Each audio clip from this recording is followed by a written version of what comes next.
மகாபாரதத்துல கிருஷ்ணவாசாம்சின்னு ஒரு வார்த்தை சொல்றார்.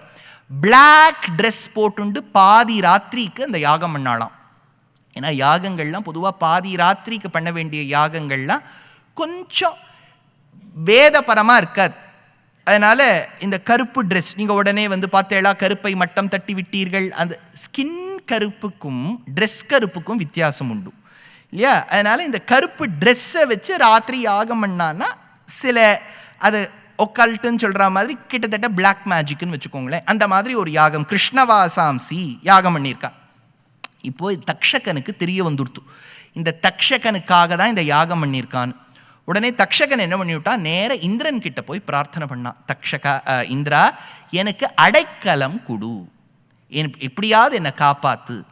அப்போ இந்திரனை யாராவது 4-5 வார்த்தை ஸ்துதி பண்ணிவிட்டா இந்திரனுக்கு ரொம்ப சந்தோஷம் ஏற்படும். கவலைப்படாத தக்ஷகா, நான் உன்னை ரட்சிப்பேன்